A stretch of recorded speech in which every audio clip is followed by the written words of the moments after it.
El documento de identidad de Esteban marcaba una dirección en Monterrey, pero su tarjeta fue encontrada en un cajero de Oaxaca.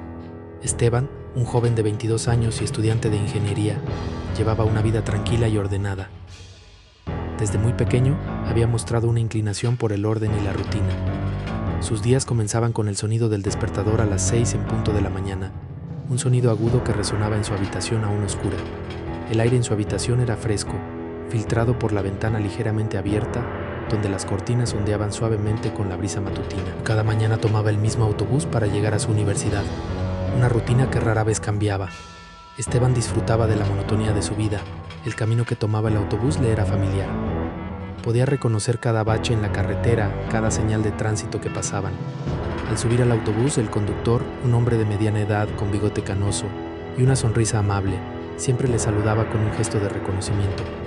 El interior del autobús olía a tapicería vieja y a café derramado, una mezcla que Esteban había llegado a asociar con el inicio de sus días. Sin embargo, un día en particular, algo alteró esa normalidad. Era un martes lluvioso. El sonido de los limpiaparabrisas del vehículo resonaba mientras recorrían las calles mojadas. Las gotas de lluvia tamborileaban en el techo del autobús, un sonido rítmico que se mezclaba con las conversaciones apagadas de los pasajeros. La luz gris del cielo nublado filtraba a través de las ventanas, bañando a Esteban en un resplandor tenue mientras se dirigía al campus. Ese día, Esteban no regresó a casa. La tarde pasó y el sol se ocultó tras las montañas, tiñendo el cielo de un naranja profundo, pero Esteban no apareció. Su madre, inquieta, miraba por la ventana de la sala, esperando ver la figura de su hijo bajando del autobús, como siempre lo hacía a las 6:30 p.m., pero el autobús llegó y se fue, y Esteban no estaba entre los pasajeros que descendieron. La noticia de su desaparición se difundió rápidamente.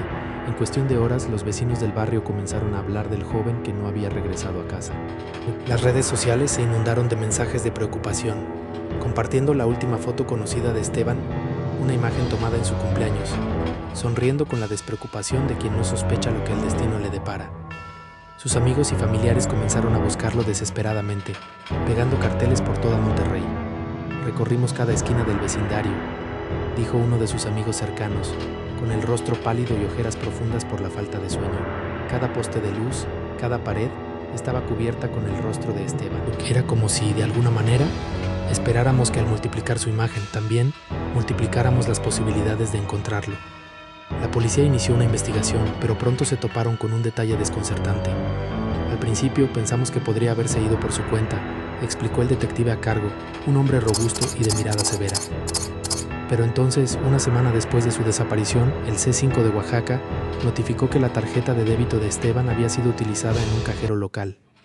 Esto era imposible, pues el joven no tenía ninguna conexión conocida con esa ciudad. Oaxaca era un lugar que Esteban nunca había mencionado, un destino distante que parecía fuera de lugar en la vida meticulosamente planeada del joven estudiante. La noticia dejó a todos perplejos, un rompecabezas sin piezas visibles para su resolución. La investigación se intensificó. Revisamos las cámaras de seguridad del cajero, continuó el detective, mientras señalaba un monitor en la sala de control del C5. Obtuvimos imágenes borrosas que mostraban a un hombre usando la tarjeta de Esteban. Sin embargo, algo no cuadraba. La complexión y la altura del sujeto no coincidían con las del estudiante. Los detectives entrevistaron a la familia de Esteban, quienes confirmaron que no había razón alguna para que estuviera en Oaxaca. Esteban nunca mencionó querer ir a Oaxaca, dijo su madre con la voz quebrada por la angustia. Él siempre nos decía todo, no hay secretos en nuestra familia.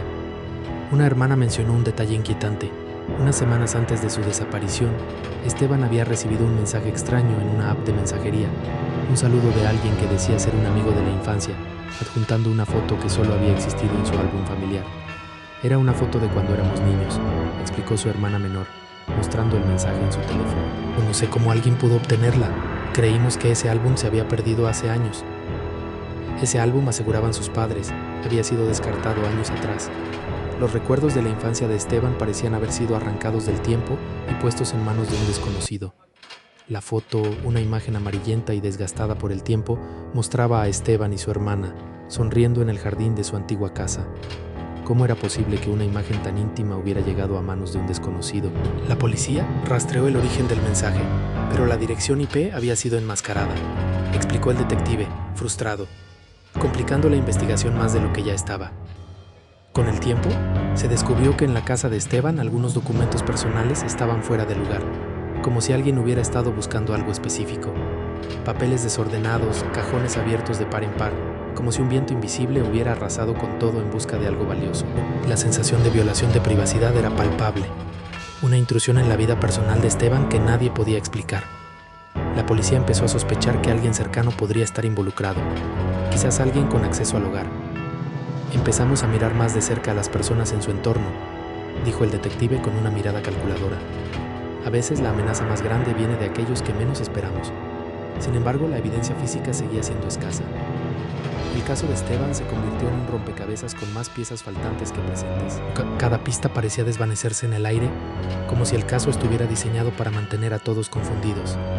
La desesperación se instaló en la comunidad, un manto de incertidumbre que cubría cada rincón de Monterrey.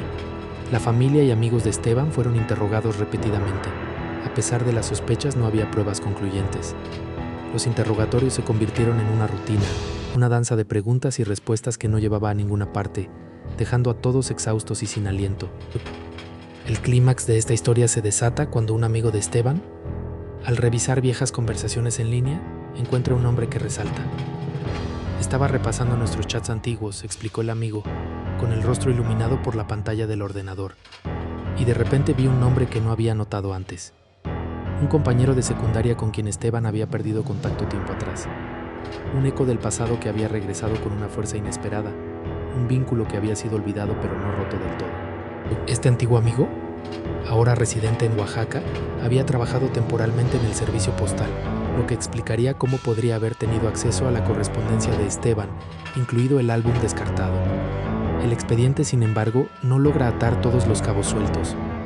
Aunque encontramos una posible conexión, dijo el detective, aún no sabemos cómo llegó la tarjeta hasta Oaxaca y por qué alguien querría perjudicar a Esteban. Aún quedan preguntas sin respuesta.